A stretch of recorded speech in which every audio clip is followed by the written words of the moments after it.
रीवा जिले से एक बड़ा खुलासा सामने आया है। धान खरीदी में भारी घोटाले का पर्दाफाश हुआ है। सिमरिया विधानसभा सहित पूरे जिले में फर्जी किसानों के नाम पर करोड़ों रुपए के गबन का मामला उजागर हुआ है। इस घोटाले में जिला सहकारी मैनेजर ज्ञानेंद्र पांडे समेत फूड, नान और राजस्व विभाग के कई अधिकारियों की मिलीभगत बताई जा रही है।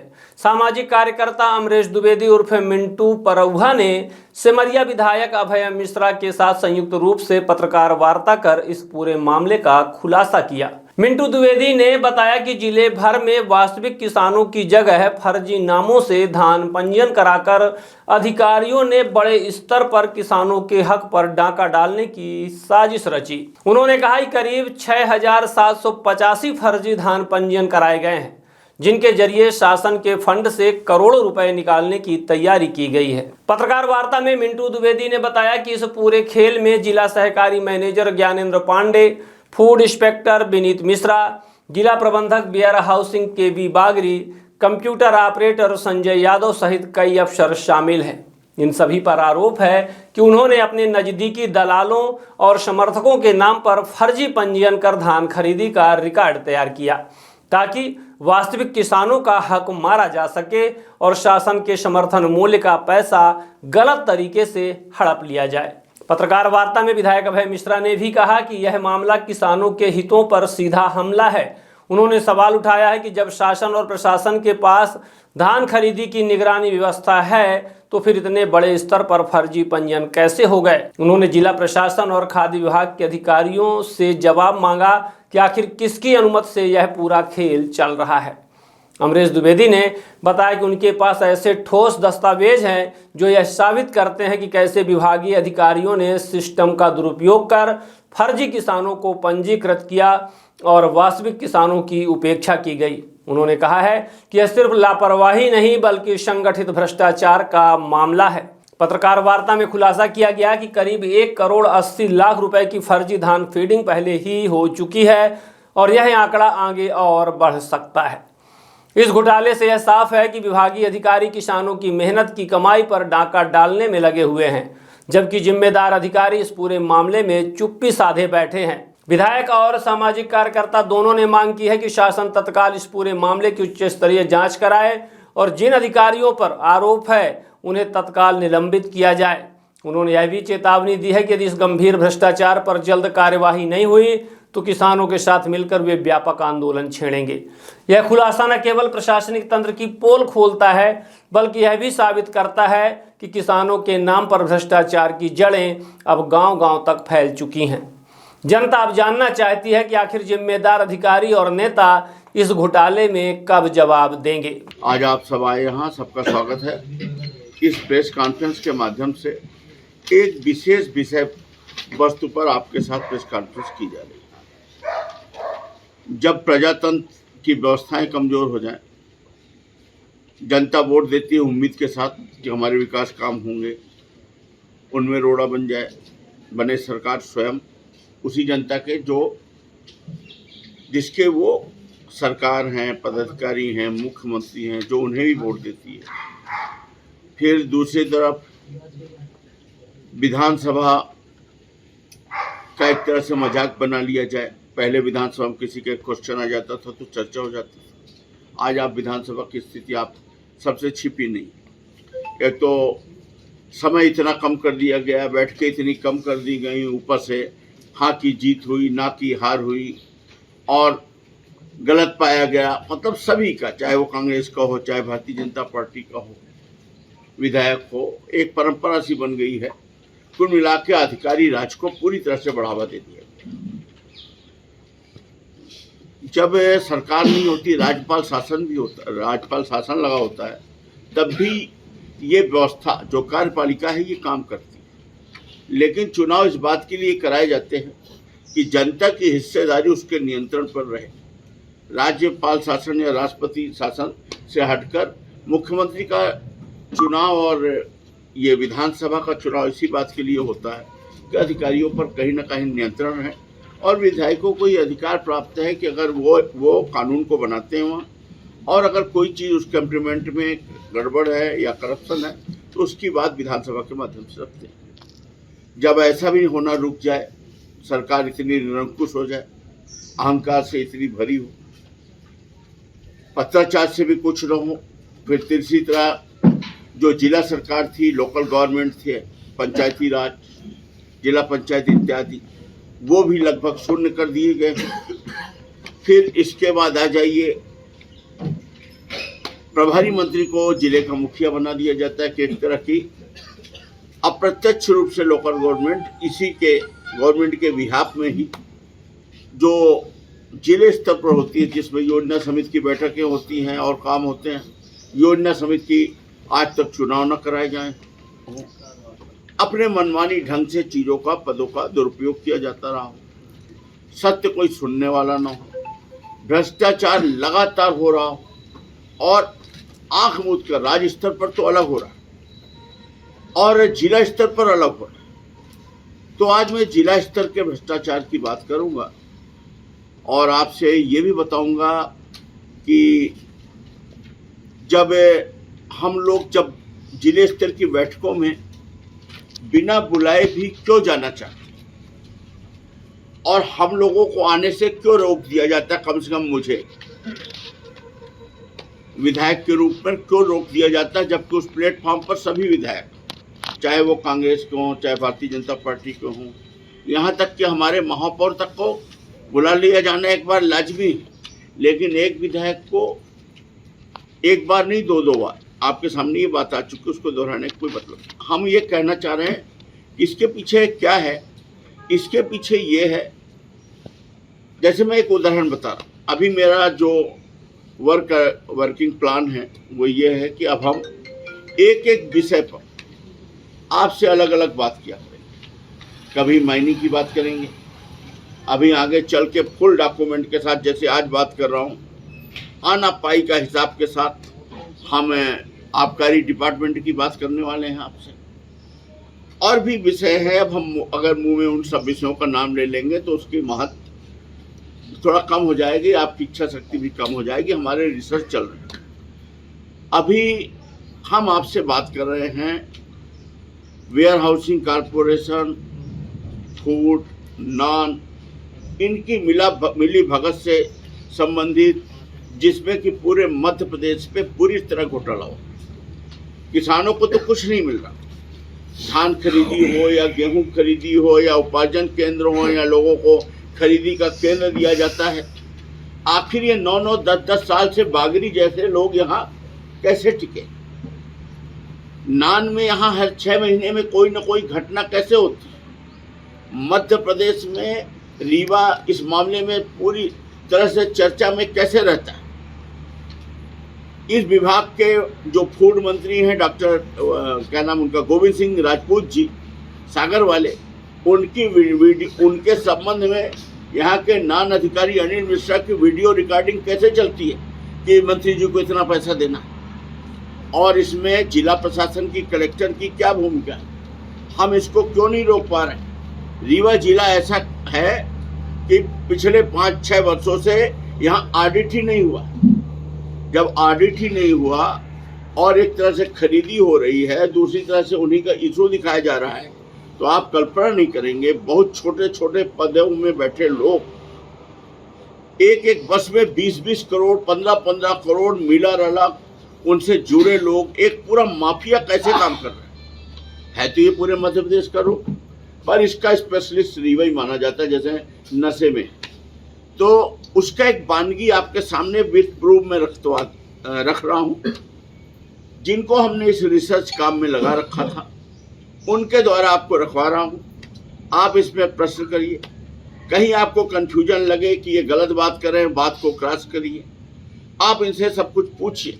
और अगर आपके मन को बात, इतना तो आप भी शिक्षित हैं, आपको अगर कागजों के आधार पर समझ में आ जाए कि बात ठीक है, तो अब हम निराश होकर के चौथे स्तंभ के माध्यम से, अभी हमने आपको बताया ना कि जब कोई न सुने प्रजातंत्र की ये हालत हो जाए, तब आपसे एक अंतिम उम्मीद बचती है कि हम इनका कुछ कर तो नहीं पा रहे क्योंकि पूरे कुएं में भाग घुली है, पर जनता के बीच में प्रसारित तो कर देंगे। आखिर उस दिन, जिस दिन इस विभाग की प्रमुख सचिव एसीएस रश्मि समी मैडम आई थी 29 तारीख को। आखिर मैं क्यों उस बैठक को अटेंड करना चाह रहा था और आखिर मुझे उस बैठक से ही क्यों रोका जा रहा था, वो आपको आज ये विषय समझ में आ जाएगा। क्योंकि अगर मैं उस दिन उस बैठक में होता तो वहाँ ये बात होती जो आज आपके सामने मीडिया में हो रही है। तो वहाँ से तो रोक लिया गया और आपसे अनुरोध है कि आपके माध्यम से ये बात ऊपर तक जनता की अदालत तक पहुँच सके। अभी हम एक विषय की बात कर रहे हैं जो आपसे बताया, नान फूड वेयर हाउसिंग। इसमें जो किसान हमारे यहाँ परेशान घूम रहे हैं, उनके पैसे नहीं मिल रहे, उनको खाद के लिए लाठियाँ मिल रही, कर्ज में वो डूबे हैं। इसके बाद भी अगर उन्होंने अपना इतनी मेहनत के बाद बेचा है तो हमारे विजय वेयर हाउस वगैरह में जो बेचे गए उनको 1 रुपया आज तक नहीं मिला, वो बेचारे भटक रहे हैं। इन सब के पीछे का रहस्य क्या है? अब चलिए, ये है हमारे मोहित जी, इनको हमने अपना इस विभाग के लिए विधायक प्रतिनिधि बना रखा है। इनको मैंने कई महीने से इस काम में लगा रखा था कि जब एक एक डॉक्यूमेंट बन जाए और फुल प्रूफ हो जाए। और आज ये कुछ किसान भी आए हुए हैं सिमरिया क्षेत्र के जिनका पैसा नहीं मिला है, और इनके साथ क्या होता है ये भी आपको अपनी बात बताएंगे कि जब जाते हैं तो आखिर क्या स्थिति सामने आती है। जब आप क्वेश्चन करेंगे तो हो सकता है उसका उत्तर इनके मुंह से निकल सके। तो ये अपनी बात को रख रहे हैं, ध्यान से आप लोग इनकी बात को सुनिए। 29 तारीख को एक ACS फूड अपर मुख्य सचिव जिन्होंने समीक्षा बैठक का आयोजन किया था मोहन सभागार में, जिसमें माननीय विधायक जी को आमंत्रित नहीं किया गया था, क्योंकि ये जो पूरा मामला है ये पिछले कई दिनों से पूरी टीम लग करके इसमें गहन जांच कर रही थी। और हमने पूरी तैयारी उस दिन के लिए करके रखी हुई थी कि हमारे माननीय विधायक जी जाएंगे और इस पूरे मुद्दे को सभी विधायकों, माननीय उप मुख्यमंत्री जी के सहित सभी के सामने उठाएंगे और इस चीज़ का जवाब मांगेंगे। मगर ऐसा नहीं हो सका, क्योंकि प्रशासन को कहीं न कहीं भनक थी कि फूड का मामला है और फूड के मामले की जांच बहुत दिनों से हम लोग पूरी टीम रिसर्च कर रहे थे, इसलिए उन्होंने माननीय विधायक जी को बैठक से वंचित रखा। अब ये आज का जो पूरा मामला है वो शुरू से मैं आपको एक 13 बिंदुओं में समझाना चाहता हूँ। इसकी शुरुआत होती है पंजीयन से। पंजीयन मतलब पहले कहे का पंजीयन, क्या धान का पंजीयन, जो कि मध्य प्रदेश शासन द्वारा किसानों को समर्थन मूल्य के तहत उनकी उपज का वास्तविक राशि प्रदान करने के लिए जो समर्थन मूल्य के तहत उन्हें धान का लाभ देना चाहती है, उसके लिए किसान पंजीयन करवाती है। और उसकी पूरी व्यवस्था इस प्रकार है, मैं आपको बता देना चाहता हूँ। सबसे पहले आपको बता दूं, पूरे रीवा जिले में पिछले वर्ष के मुताबिक एवं अन्य भी कई वर्षों के मुताबिक इस वर्ष 4 गुना अधिक फर्जीवाड़ा जो कि फर्जी पंजीयन के रिकॉर्ड में टूट चुका है। और उसकी मैं पूरी व्यवस्था के ऊपर जाना चाहता हूं। उसकी व्यवस्था इस तरह से, पहले आपको बता दूं पंजीयन निर्धारण किस तरह से होता है। पंजीयन का निर्धारण यानी पंजीयन जो करते हैं जो केंद्र समितियां, उनका निर्धारण जिला उपार्जन समिति, जिसमें माननीय कलेक्टर महोदय एवं वेयर हाउसिंग एवं MPSC यानी नान विभाग, PR आयुक्त सहकारिता, ये सारी टीमें मिलकर के एक जिला उपार्जन समिति बनती है। वहाँ से खरीदी केंद्र और पंजीयन केंद्र का निर्धारण होता है। उसमें एक नियम बनाया है मध्य प्रदेश शासन ने कि 0.5% के अंतर से 0.5% के अंतर से जो भी समितियां ऊपर होंगी उन्हें ही पंजीयन अथवा खरीदी का कार्य दिया जा सकेगा। ये मध्य प्रदेश किस संबंध में 0.5 यानी कि कुल मात्रा की 0.5 शॉर्टेज। जैसे मान लीजिए 100 रुपए की अगर आपने खरीदी करी, 1000 की अगर आपने खरीदी करी, तो उसमें 0.5 पैसा अगर आप नहीं जमा कर पाए या आपकी धान खराब हो गई, गेहूं खराब हो गई, उतने की छूट रहेगी, लेकिन बाकी की मात्रा धान की खरीदी जाएगी। हाँ, उसमें 1,000 टन खरीदी, हाँ जो भी खरीदी गई 0.5% यदि नहीं जमा कर पाए, तो उसमें माफ कर छूट है शासन द्वारा। उसको मान लीजिए खखरा हो गई, उसको कुछ भी आप समझिए शासन पिछले कार्यकाल जो पहले की, हाँ ये मानक। लेकिन अब मैं आपको बताता हूँ 0.5% के अंतर का नियम था, परंतु किया क्या, मध्य प्रदेश शासन के नियमों को ताक में रखते हुए मैं आपको जिला उपार्जन, मैं कोई भी बात करूंगा ये सारा मध्य प्रदेश शासन का ही रिकॉर्ड है। आप एक प्रति इसकी लेकर के सत्यापित करा सकते हैं। कोई भी रिकॉर्ड मेरे पास ऐसा नहीं है जो मैंने स्वयं से बनाया हुआ हो।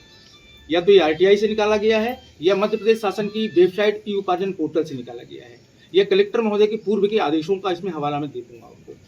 तो इसमें जो मैंने बताया आपको 0.5%, ये आपके सामने ये पत्र है, ये 2025 यानी अभी गेहूं की खरीदी में जिन समितियों ने 0.5% को क्रॉस कर दिया, अधिकतम शॉर्टेज की, उसको आप चाहे घोटाले का शब्द दे दीजिए, चाहे उसको फर्जीवाड़े का शब्द दे दीजिए। ऐसी 6 समितियां थी। सेवा सहकारी संस्था पडरिया, बभनगवा, उमरी मनगवा, धीरे धीरे होता है। हरदी शंकर, चांदी, गोविंदगढ़। और ये आप देख सकते हैं अंतर प्रतिशत साफ साफ लिखा है 1.75, 1.61, 1.16, 0.62, 0.57। ये 6 सूची हो गई, आपने देख लिया। ये अभी का है गेहूं का। अब आते हैं कलेक्टर महोदय के नए आदेश की तरफ, जो इसी वर्ष में किया गया है। आदेश क्रमांक इसे आप पढ़ लीजिए। दिनांक ये 10/9/2025 को कलेक्टर महोदय ने आदेश जारी किया। इसी सितंबर इसी में उसमें कलेक्टर महोदय ने इन्हीं समितियों को पंजीयन केंद्र आवंटित कर दिया, जिनको स्वयं वो गेहूं में देख रही हैं कि इन्होंने 0.5% का पालन नहीं किया है। और इस समिति ये आदेश है कलेक्टर महोदय का, आप इसको बकायदे ले सकते हैं और ये आप पढ़ सकते हैं। इसमें समितियों का नाम है। उदाहरण के लिए मैं आपको दिखा देता हूँ। गोविंदगढ़ आ जाते हैं हम। गोविंदगढ़ खुजूर तहसील, ये पढ़ लीजिए। सेवा सहकारी समिति गोविंदगढ़, ये पंजीयन केंद्र बना दिया गया और अगले कुछ ही दिनों में इनको खरीदी केंद्र दिया जाएगा। ये स्थिति है तो पंजीयन केंद्र। अब हम आते हैं अपात्र समितियों के अलावा। इनमें ऐसी स्थिति है कि एक समिति को 3-3, 4-4 खरीदी केंद्र, 3-3, 4-4 पंजीयन केंद्र आवंटित किए जाते हैं। इतना घोटाला, इतनी शॉर्टेज, इतनी शिकायतों के बाद भी, जबकि उसी के विपरीत पिछले 3 वर्षों से गरीब स्व सहायता समूह की महिलाएं लगातार आवाज उठा रही हैं खरीदी केंद्र बनाने के लिए, परंतु उनकी आवाज को नहीं सुना तो क्या जाता। पहले दिया जाता रहा? पहले माननीय प्रतिभा पाल महोदय, जो वर्तमान कलेक्टर महोदय हैं, उनके ही कार्यकाल तक एक बार स्वयं उन्होंने खरीदी केंद्र महिला स्व सहायता समूहों को दी है, परंतु जिला सहकारी, जिस पॉइंट पे मैं आगे आने वाला हूं, जिनके दबाव, जिनके रसूख, जिनकी वसूली की वजह से समूह की महिलाओं को खरीदी देना बंद कर दिया गया है। अब मैं आता हूं, ये पंजीयन निर्धारण जो होता है, उसके निर्धारण में इसमें बॉस कौन है, यानी ये कह सकते हैं हेड कौन है। उनका नाम है माननीय ज्ञानेंद्र पांडे। अब इनके ऊपर आते हैं। ये वही ज्ञानेंद्र पांडे हैं। आप ये FIR की कॉपी मेरे आगे देख रहे होंगे। FIR नंबर भी मैं आपको पढ़ के सुना देता हूँ। 0236 7/6/2018 को इनके विरुद्ध FIR हुई थी सतना जिले के अमरपाटन थाना में। उस समय में ये वहाँ के जिला मुख्य कार्यपालन अधिकारी हुआ करते थे। इनके ऊपर FIR होती है धाराओं में 420, धारा 34। इसकी रिपोर्ट भी दे दूंगा आपको। इसमें साफ साफ लिखा है, अधिकारी ज्ञानेंद्र पांडे द्वारा लोन वितरण में 48,78,32,546 रुपए का घोटाला किया गया है, जो अभी वर्तमान में हमारे जिला सहकारी केंद्रीय बैंक के मुख्य कार्यपालन अधिकारी हैं। ठीक है, इसके बाद अब आ जाते हैं इनके और कुछ कारनामे दिखाई देता हूँ। ये माननीय भाजपा विधायक हैं, माननीय दिव्यराज सिंह। मैं स्वयं भाजपा सरकार के विधायक के पत्र को दिखा रहा हूँ। ये आप इसकी फोटो भी ले सकते हैं। ये कोई एडिटेड पत्र नहीं है। माननीय दिव्यराज से इसका आप सत्यापन भी करा सकते हैं। उन्होंने पिछले ही वर्ष 7/10/2024 को प्रमुख सचिव महोदय सहकारिता को पत्र लिखा, जिसमें साफ साफ उन्होंने लिखा, जिला सहकारी बैंक के मुख्य कार्यपालन अधिकारी ज्ञानेंद्र पांडे को जिला रीवा से अन्यत्र स्थानांतरित करने बाबत। और एक पत्र उन्होंने और लिखा, पत्र क्रमांक उनका है 349, भ्रष्टाचार की उन्होंने मुख्यमंत्री से शिकायत करी। ये शिकायत करने वाले कोई और नहीं, माननीय दिव्यराज सिंह विधायक वर्तमान भाजपा है। उनके शिकायत हुई, कोई कार्रवाई नहीं हुई। माननीय विधानसभा सिमरिया श्री अभय मिश्रा जी द्वारा 28/7/2025 को विधानसभा में प्रश्न किया गया, प्रश्न क्रमांक 220, लेकिन उसका उत्तर इन्होंने यहाँ से फर्जी तरीके से सेटलमेंट करके गलत भिजाया, वहाँ भी कोई कार्रवाई नहीं होती। इसके बाद आते हैं मुख्य निर्वाचन अधिकारी के तौर पे, वहाँ से ज्ञानेंद्र पांडे को लिखा गया, शिकायत हुई, कोई कार्रवाई नहीं। ऐसे मेरे पास दर्जनों पत्र हैं ज्ञानेंद्र पांडे के, दर्जनों पत्र मैंने लिखे, इतने कागज, और ये विधानसभा, ये मेरा ध्यानाकर्षण, ये सब कुछ। हाँ, पर इन लोगों की चैन इतनी गहरी, और यही के लोग खड़े, और इन तालाब बना है, और केवल पैसा कमाना, और इनके प्रभाव में कलेक्टर से लेकर सब लोग। अब जो आपने मेरे से कि ज्ञानेंद्र पांडे पर किसकी छाया है, तो मैं उसका जवाब देता हूँ। पूरा ही नेटवर्क बनाया है, इसको आप ध्यान से पढ़ लें, इसको आप छाप भी सकते हैं, कोई संख्या नहीं। इस ग्रुप का मैंने नाम दिया है फर्जीवाड़ा ग्रुप, माननीय विधायक जी के अनुमोदन से। पूरा नेटवर्क इस प्रकार है, आप समझिए। पहले तो नाम, एक आपने स्थानांतरण या कोई आदेश सरकारी होता है ना, तो उसमें कॉलम रहता है वर्तमान पदस्थापना, अगली पदस्थापना, तो मैंने एक अपने तरीके से बनाया है, और इसमें मैंने बनाया है नाम, पद और करामात एवं वसूली ग्रुप के अपने अपने हिस्से के कार्य। और ये मैं आपको सत्यापन करके दूंगा, जितनी बातें इसमें मैंने लिखी है, अभी मैं एविडेंस दूंगा इसके आपको, मैं क्रमशः आपको बताऊंगा। इसमें सबसे पहले आ जाते हैं ज्ञानेंद्र पांडे जी के ऊपर, जो जिला सहकारी CO हैं, जिनकी मैंने आपको FIR की कॉपी भी दिखा दी। इसके बाद मैंने माननीय दिव्यराज सिंह विधायक जी का लेटर दिखा दिया। माननीय जिला कांग्रेस अध्यक्ष हमारे जो राजेंद्र शर्मा जी हैं, उनके द्वारा भी इनके खिलाफ पत्र लिखा गया है। और हमारे माननीय विधायक जी द्वारा भी कई ठीक है, पत्र वही बात की। इसके बाद हम जाते हैं इनके ऊपर इन्होंने 1 लाख रुपए सिस्टम बना के रखा है। 1 लाख रुपए प्रति समिति से इनको पैसा लेना है और माननीय कलेक्टर मैडम को गलत रिपोर्ट करेंगे, ये गलत रिपोर्ट प्रस्तुत करेंगे, मैडम जी को गुमराह करेंगे और अपात्र एवं ब्लैक लिस्ट, जैसा कि अभी मैंने आपको 2 आदेश दिखा दिए, अपात्र समितियों को 2-2, 3-3 पंजीयन केंद्र देते हैं। इनका काम ये है। अब आ जाते हैं केवी बागरी जो जिला मैनेजर है, इनका काम मैं बताता हूँ क्या है। इनका काम है वेयर हाउसों एवं धर्मकाटाओं के माध्यम से 2% शासन सूख देता है। अब मैं आपको देता हूँ, ये तो 0.5% अलग मैटर था। 2% क्या होता है, जैसे एक वेयर हाउस है, इसको सूखती क्या बोलते हैं? हाँ, सूखत 2% सूखत बोलते हैं। उसमें जितनी आपने खरीदी के माध्यम से या मिलरों के माध्यम से या परिवहन के माध्यम से जितनी मात्रा एक वेयर हाउस में स्टॉक होगी, वो रखने के बाद 2 महीने, 3 महीने, 4 महीने, अधिकतम उसकी जो समय सीमा शासन ने निर्धारित की है 6 महीने, 6 महीने के भीतर वो अगर धान उठती है अथवा नहीं उठती है, 1 महीने के अंदर ही उठ जाती है, एक भी नहीं सूखी है, लेकिन फिर भी शासन लीगल तरीके से 2% सूख का देता है। 2% अगर मान लीजिए किसी भी वेयर हाउस में 30,000 कुंटल यानी 30,000 के something metric tonne, 3,000 metric tonne अगर रखा तो 600 कुंटल तो ईमानदारी से शासन दे रहा है कि खा तो जाओ, आप इसको खा जाओ। तो 600 कुंटल इंटू आप सीधे सीधे अगर आज का 2369 शासकीय रेट है तो आप डिवाइड कर लीजिए, एक वेयर हाउस की कमाई 12 लाख रुपए है। और जिले में कितने और बता दूं एक चीज इसमें आपको ऐड कर देना चाहता हूं कि जैसे मान लीजिए 2% सूखत का नियम है, तो बागरी जी का कहना ये रहता है रिपोर्ट के आधारों पर कि चाहे कितना भी सूर्य अपनी धूप की पावर दिखा ले, चाहे कितनी भी बारिश आ जाए, धान निकलने के बाद वो सूखेगी 2% ही, न कम होगी न ज्यादा होगी। तो इसका आकलन वो कैसे करते हैं, इसका जवाब दे दें। सबसे अच्छी दूसरी बात मैं बता दूं, इसके अलावा इनका काम है दूसरा, पूरा स्वीकृत मात्राओं में ये पूरा जो है स्वीकृत मात्रा का आप समझ सकते हैं PTS यानी कि वहां से एक्सेप्टेंस बनता है, उसमें ये शॉर्टेज रिजेक्ट मात्राओं में खेल करते हैं, उसकी वसूली करते हैं। तीसरे हैं हमारे विनीत मिश्रा जो है फूड इंस्पेक्टर, इस समय 3 तहसील में प्रभारी हैं, एक व्यक्ति को 3 तहसील का प्रभार दिया गया है और इनका काम है लोकल स्तर पे जो किसान हैं उनसे भद्रता करना, खरीदी प्रभारियों, कोटेदारों, सेल्समैनों, ये सारी रिपोर्ट भी दिखाई देता हूँ आपको मैं, उनकी सारी रिपोर्ट है मेरे पास में, वो क्रमशः लास्ट में दिखाऊंगा मैं आपको।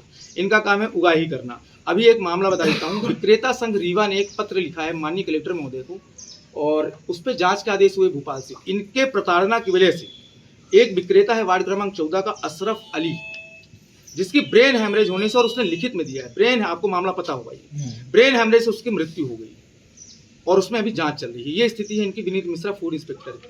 अब आ जाते हैं संजय यादव, ये नॉन ऑपरेटर है, इसने पूर्व में कई ऐसे घोटाले किए, पूरे जिले में खाली वारदाने हों, भरे वारदाने हों, पूरे वारदानों का सबसे बड़ा माफिया है ये इंसान, सबसे बड़ा माफिया है, जिसके द्वारा रिजेक्शन ऑपरेटर है और जो कि पूर्व में अभी सस्पेंड भी हो चुका था। ये सस्पेंड हुआ भोपाल से, इसको फिर इसने जुगाड़ करके सीधी में पदस्थ हुआ, सीधी से ये ट्रांसफर हुआ नान में RM ऑफिस से ये चुपचाप फिर नान ऑफिस रीवा में बैठ गया है ये, जबकि एक बार सस्पेंड हो चुका था, आज फिर से ये कार्यरत है। हाँ, रीवा से सस्पेंड हुआ और फिर रीवा में आ और इसका काम है पूरा जिला मैनेजरिंग, वेयर हाउसिंग और ज्ञानेंद्र पांडे जी अन्य लोगों के साथ मिलकर के पूरा वसूली ग्रुप चलाता है। और तो और इसका एक बहुत बड़ा आपको मामला बता दूं, ये नान जिला प्रबंधक की जगह अपने हस्ताक्षर से सिविल लाइन थाना प्रभारी को उसने FIR करने के एक मामले में आदेश जारी कर दिया था। ये इस स्तर का कंप्यूटर ऑपरेटर है, मतलब आप समझिए पूरा नान चला रहा है व्यक्ति। अब आ जाते हैं शिवपूजन सिंह, ये फूड में ऑपरेटर हैं, कोई भी कोटा संचालक हो अधिकतम मात्रा का ये स्वीकृत देंगे और इसके बाद में उसका आवंटन करके ये राशि गमन कर लेंगे। और 181 में अगर कोई किसान शिकायत करता है तो जिन फर्जी पंजीयन हुए उनसे ये समझौता कराते हैं, ये इनका काम है। अब मैं के तहत स्पष्ट शब्दों में लिखा गया है कि कोई भी बैंक का कर्मचारी, चाहे वो मुख्य कार्यपालन अधिकारी हो, चाहे किसी एक टेबल पर बैठा हो, 4 साल से अधिक एक जगह पर, नहीं इसमें सर 4 साल का नीति किया है, 3 वर्ष को शासन की अलग नीति है, 4 साल से अधिक ये उनकी स्वयं की नीति है कि 4 साल अधिकतम, इसके ऊपर आप एक दिन नहीं, लेकिन 6 साल से ज्ञानेंद्र पांडे बैठे हुए हमारे बहुत प्रयास करने के बाद भी टच से बस रही मैनेजमेंट, ये वहीं पे। और इसी तरह बागरी, आप लोग पता कर लें 8-9 साल से बागरी कहाँ के रहने वाले? बागरी हैं, नागौद के रहने वाले हैं। अभी जो हमारे माननीय मंत्री हैं प्रतिमा बागरी जी, उनके रिश्तेदार हैं और उन्हीं की रसूख के दम पर कह सकते हैं कि खुला चैलेंज करते हैं। पिछला मामला आपको याद होगा रेवांचल वेयर हाउस में, जिसमें इनको कड़ी फटकार हाई कोर्ट से लगी थी और पूरे मामले को जो इन्होंने एक फर्जी तरीके से पूरा गढ़ा था, पूरा फर्जी पंचनामा, फर्जी छापा, हाई कोर्ट के जस्टिस श्री गुलपाल सिंह आहलूवालिया बेंच ने इनके पूरे मामले को 12185 पिटीशन नंबर है हाई कोर्ट में, आप सर्च कर सकते हैं, पूरे इनके पंचनामा सहित FIR को क्वेश कर दिया था और कोर्ट ने लिखा था कि दिस इज नॉट लॉ, ये आप सही नहीं करें, कानूनी नहीं है। और पूरी तरह से ये इनको खारिज कर दिया था, इनकी पूरे मैटर को। श्री पूजन सिंह के बाद में हम आ जाते हैं अब यहाँ पर मेन जो हमारा मैटर आज का है पंजीयन केंद्र का। इसमें हुआ क्या है मैं आपको समझा देता हूँ, शॉर्ट में समझा देता हूँ। पूरे जिले में पंजीयन का कार्य यानी धान पंजीयन किसान दो प्रकार से करा सकता है, स्वयं और सिकमी। स्वयं का जो पंजीयन होता है वो इस तरीके से, बहुत इंपॉर्टेंट है इसको सबसे मेन आप ये यहाँ सबसे बड़ा खेल हुआ में फलाने समितियां हैं, आपको बता दिया मैंने। चौथर में है कुछ समितियां, जवा में हरप्रसाद, ये हरप्रसाद सिंह विपणन समिति वही है, आपको एक बार दिखा देता हूँ। ये हाई कोर्ट का ऑर्डर है। हरप्रसाद सिंह आपको मामला पता है, हरप्रसाद सिंह विपणन ने पिछले वर्ष भी तकरीबन 2000 फर्जी पंजीयन किए थे, जिसमें मामला जनहित याचिका में हाई कोर्ट गया। हाई कोर्ट ने ये देखिए नोटिस जारी किया था और उसमें जांच हुई, पूरी तरह से फर्जीवाड़ा निकला था। और उसी समिति को आपको आदेश भी दिखा देता हूँ, उसी समिति को इस बार भी फर्जी पंजीयन, इसी बार पंजीयन केंद्र बना दिया गया, जिसमें हाई कोर्ट में पंजीयन का मामला चल रहा है। हाई कोर्ट ने उसमें मामला लेकर रखा हुआ है, अभी निपटारा नहीं हुआ है, अंडर रिव्यू। पंजीयन थे जिसको एक मोबाइल से मिले हुई है। हाँ तो वही मामला है। हाँ, तो वही, लेकिन उसी पंजीयन केंद्र को फिर से इस बार भी पंजीयन केंद्र बनाया गया है, वही माननीय कलेक्टर महोदय के आदेश से। मैं आपको ये बताना चाहता हूँ। और ये सब सोशल मीडिया में कलेक्टर का व्हाट्सएप ग्रुप है, उनको मालूम है कौन कौन से स्थिति क्या है। अभी आपने देख लिया, टोटल हो गया, आपको टोटल रिपोर्ट बताता हूँ। 47,944 टोटल पंजीयन हुए, जिसमें 5,005 पंजीयन फर्जी हुए हैं। ये रिपोर्ट मैंने कल कलेक्टर प्रतिभा पाल मैडम जी को भेजी थी व्हाट्सएप में, पूरी रिपोर्ट पूरे जिले की, साथ में मैंने लिख के भी दिया था कि मैडम इससे फर्जीवाड़ा हो रहा है। इसके बाद मैं आपको दिखा देता हूँ, ये हैं ज्ञानेंद्र पांडे जी, इनको भी पूरी रिपोर्ट जिले की भेजी थी मैंने, और व्हाट्सएप पे ये भी मैंने उनको दिखाया है, उन्होंने देखा भी है, डबल सीन भी है और ब्लू टिक भी है, आप उनसे डिलीवर कीजिए। ये है हमारी एडीएम अपर कलेक्टर मैडम माननीय सपना त्रिपाठी जी, इनको भी सारी रिपोर्ट मैंने कल ही भेज दी थी और जानकारी दी थी कि इस तरह से जिले में फर्जीवाड़ा चल रहा है। ठीक है, इसके बाद में अब अपन आ जाते हैं सपना त्रिपाठी जी का रोल बताइए। कल मुझे बड़ा आश्चर्य हुआ जब मैं इसका रिसर्च कर रहा था। मैं सपना त्रिपाठी जी को ये मानता था कोई सब दुनिया में नहीं, वो भी पूरी तरह से मतलब पूरा खुल्लम खुल्ला, कोई संकोच नहीं।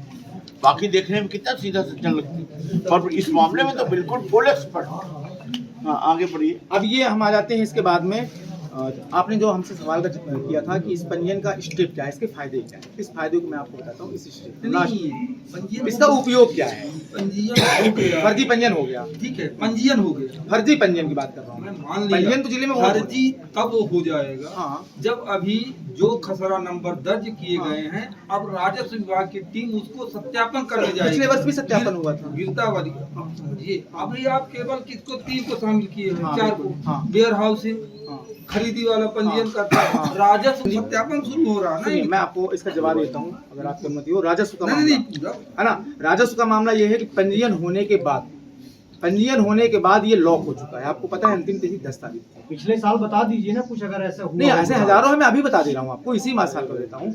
चूंकि अभी इस बार सत्यापन नहीं हुआ है, इसलिए उसकी वस्तु स्थिति में हम नहीं जा सकते। हमने केवल अभी पंजीयन होने के बारे में बताया कि जिले में इतने पंजीयन फर्जी हुए हैं। सत्यापन होना अथवा ना होना ये राजस्व का मामला है। और इसके अलावा पिछले वर्ष ऐसे मेरे पास तकरीबन 2000 पन्नों की रिपोर्ट है, अगर आप चाहेंगे तो मैं दे दूंगा। फर्जी पंजीयन पूरे सत्यापित हुए थे। हरप्रसाद के पंजीयन सत्यापित होने के बाद विनीत मिश्रा फूड इंस्पेक्टर ने भोपाल से आईडी दोबारा लॉगिन करवाई है और इसके बाद में पंजीयन डिलीट करवाए थे। ये मामला पूरी मीडिया को पता है। सत्यापन होने के बाद पंजीयन निरस्त हुए थे, तो ये मामला तो कहीं नहीं रह जाता, क्योंकि इतने पंजीयन है जिले में कि किसी भी तहसीलदार, राजस्व में तहसीलदार सत्यापन करता है अथवा सब डिविजनल मजिस्ट्रेट करता है। किसी के पास इतना समय नहीं कि एक एक में चेक करके बैठेगा कि स्वयं में हुआ है कि सिकमी में हुआ है, इसका स्टाम्प मूल प्रति है कि नहीं, कोई नहीं कर सकता। ये आप भी समझ सकते हैं। परंतु अभी वर्तमान स्थिति जो फर्जी पंजीयन उसका उपयोग में देता हूँ, अगर ये सत्यापित हो जाते हैं तो, क्योंकि ये पूरी रिपोर्ट डेली ग्रुप में जाती है जिसमें माननीय कलेक्टर महोदय से लेकर पूरी जिला उपार्जन समिति है। आखिर इस पर रोक क्यों नहीं लग रही है, हम सत्यापन तक क्यों जा रहे हैं, आखिर ऐसी स्थिति निर्मित क्यों हो रही है कि फर्जी पंजीयन करने पड़ रहे हैं। सत्यापन है, सत्यापन तो वो बात का विषय है। इसके बाद क्या होता है? इसके बाद में हम आते हैं आप मेन मुद्दे पर, जो आपने कहा इसका उपयोग मैं आपको देता हूँ। आपको पता है अभी कुछ दिन पहले, समथिंग 1 साल हो गया है, सांसद जी का एक वेयर हाउस है, विजया वेयर हाउस। कौन सांसद जी?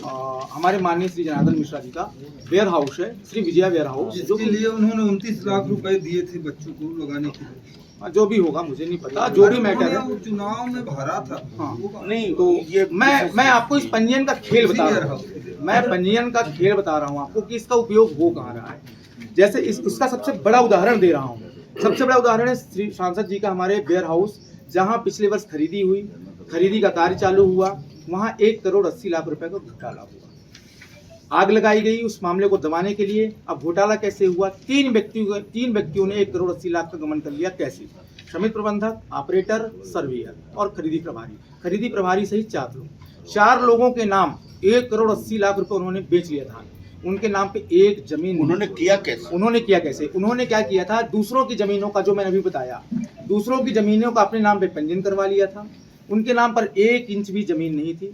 सभी पंजीयनों में 500-500, 600 कुंटल की मात्रा सत्यापित करवा के रखी थी। और जैसे ही खरीदी चालू हुई, बिना धान वो अपनी लाए, पहली एडवांस फीडिंग उन्होंने कर ली टोटल में 5,000 कुंटल की।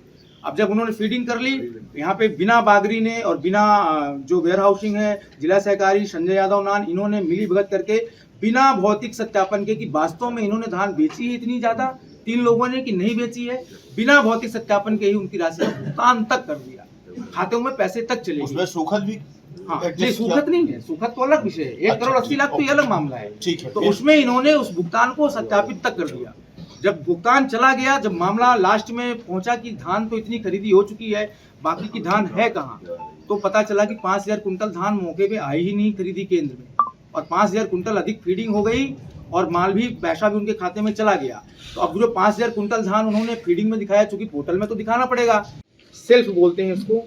स्वयं का पंजीयन का मतलब है, जैसे किसान का नाम मान लीजिए बागीश प्रसाद मिश्रा है, उसकी किसान की बैंक की जानकारी, मोबाइल नंबर, समग्र आईडी मैंने हाईलाइट कर दी है, क्योंकि ये शेयर करना उचित नहीं है। उस किसान का नाम जैसे बागीश मिश्रा है, बागीश मिश्रा की जमीन शाहपुर गांव करके है, वहां पे है, ये बिल्कुल सही पंजीयन है। ये ऑनलाइन पोर्टल, धान का ई उपार्जन पोर्टल है, कोई भी आप में से व्यक्ति जाएगा, किसान बिल्कुल सही है, इसमें कोई आपत्ति नहीं है, 1 नंबर का पंजीयन है, चाहे कहीं से भी हुआ हो। आते हैं दूसरे पंजीयन में, जो शासन ने अनुबंध यानी नियम बनाया है कि जैसे आपके पास जमीन नहीं है, आप भूमिहीन हो, आपने मेरी या किसी अन्य व्यक्ति की ठास में या अधिया में जमीन ले ली, तो शासन का कहना यह है कि 5 हेक्टेयर यानी अधिकतम 12 एकड़ तक आप ठास के अधिया में खेती करते हो, तो हम आपका समर्थन मूल्य का आपको हम लाभ देंगे। उसके लिए एक व्यवस्था बनाई है, सिकमी नामा, यानी कि 3 पेज का ये अनुरूप है धारा 2 का एवं धारा 4, जो कि भूमि स्वामी बटाईदार संरक्षण अधिनियम 2016 के अंतर्गत भूमिहीन किसानों को उनका लाभ, समर्थन मूल्य का लाभ देने के लिए बनाई गई थी। ये 3 पेज का अनुबंध और 1 पेज का स्टाम्प। ये लगता कहाँ है, मैं आपको बता दूं। जैसे मेरे पास जमीन नहीं है, मैंने आपका खेत ठास में ले लिया, तो मैं आज से पंजीयन होने से 2 महीने पूर्व 30/8/2025 की डेट में आपसे एक शपथ पत्र में लिखवा के लूंगा कि हाँ, मैंने आपकी जमीन ले रखी है, मैं उसमें खेती करता हूँ और समय पर आने पर मैं पंजीयन करवाऊंगा आपकी जमीन का अपने नाम पे, और उसको मैं विक्रय करूंगा और उसका लाभ लूंगा। लेकिन उसकी सीमा केवल 5 हेक्टेयर है। और स्वयं की जो जमीनें हैं, जैसे आपका नाम पंजीयन है और आप जमीन अपनी आपकी चाहे 200 एकड़ है, उसमें कोई रोक नहीं है। तो ये तो 2 तरह के पंजीयन हो गए। लेकिन इसमें हो क्या रहा है, जैसे ये सिकमी है, इसमें स्टाम्प लग गया, किसान का नाम राजीव पटेल, और ये उसने दूसरे की जमीन लगा रखी है, लेकिन ये सिकमी में है, इसमें अनुबंध लगा हुआ है, ये बिल्कुल सही पंजीयन है। और इसकी सीमा आप देख सकते हैं 4.205 हेक्टेयर, अधिकतम 5 हेक्टेयर है। अब खेल जो हो रहा है वो आपको मैं दिखा देता हूँ। खेल हो रहा है यहाँ पर, ये आप पंजीयन इसको देख सकते हैं ध्यान से, ये पंजीयन है, ठीक, ये पंजीयन है। अब इस पंजीयन में क्या हो रहा है देखिएगा, ये किसान का नाम वाल्मीकि कुशवाहा है, इसके नाम पे सिर्फ एक जमीन है 493/1, देखिए आप, ठीक। अब आते हैं इस मुद्दे पे कि है क्या ये मामला। वाल्मीकि के नाम से सिर्फ एक जमीन है, लेकिन उसने 2.588 हेक्टेयर का रजिस्ट्रेशन करा लिया। कैसे करा लिया? दूसरों की जमीन लगा दी। किसकी? जैसे ये वाल्मीकि के अलावा अरुण कुमार की हो गई, महेश प्रसाद। अब किसान का नाम वाल्मीकि कुशवाहा है और जमीन उसने किसकी लगाई है? महेश प्रसाद त्रिपाठी। ये गलत नहीं है, लेकिन इसका तरीका गलत है। अगर यही पंजीयन सिकमी में होता और महेश त्रिपाठी से सहमत ली गई होती कि हाँ, आप मेरी जमीन का पंजीयन करा सकते हो, मैंने आपको अधिया में दिया है, तो उचित था। पर बिना सहमत के, बिना शिकमी नामा के, क्योंकि पोर्टल में ऑप्शन ही 2 हैं, ये फर्जी पंजीयन ऑटोमेटिक है, क्योंकि स्वयं में किया गया है। स्वयं में आप कितनी भी जमीन चढ़ा दो, किसी की भी चढ़ा दो, 200 एकड़ चढ़ा दो, कोई रोकने वाला नहीं है। उसमें आप 10,000 कुंटल अकेले बेच लो।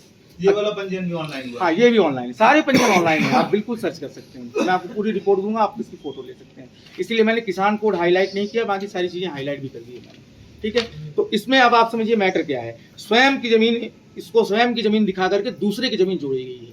अब जब ये किसान अपना पंजीयन कराने जाएगा, जो महेश त्रिपाठी है, जब ये किसान सेंटर में जाता है कि मेरी जमीन का पंजीयन कर दो, तो वहां बताया जाता है कि आपकी जमीन फलाने व्यक्ति के में उसमें जुड़ चुकी है, उसके नाम पे पंजीयन हो चुका है।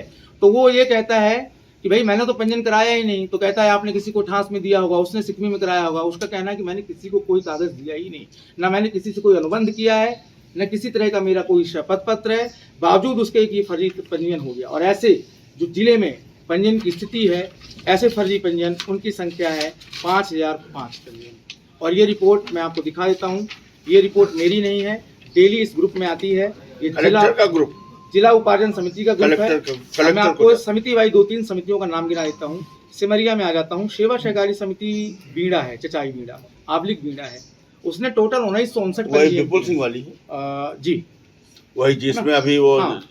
विजय वेयर हाउस घोटाला हुआ वाला था, जो घोटाला हुआ, चचाई करके आबलिक बीड़ा कर दिया है। वो सब एक ही माई बाप है। वो अभी उनको फिर देते। तो उनको इसमें जो उन्होंने अभी किसानों का पैसा नहीं मिला, किसान भटक रहे हैं, उठा के उस मुद्दे पे आता हूं मैं अभी। ये 1959 पंजीयन आप देख लीजिए, और इसमें से उन्होंने 340 फर्जी पंजीयन किए हैं। फर्जी पंजीयन इन द सेंस आप समझ जाएंगे, सीधी सी बात है। दोबारा बता दूं, फर्जी पंजीयन का मतलब है कि दूसरे की जमीन का पंजीयन स्वयं के ऑप्शन पर क्लिक करके करवा लेना, वो भी बिना उसके सिग्नेचर, बिना उसके अनुबंध, बिना उसके सहमत के।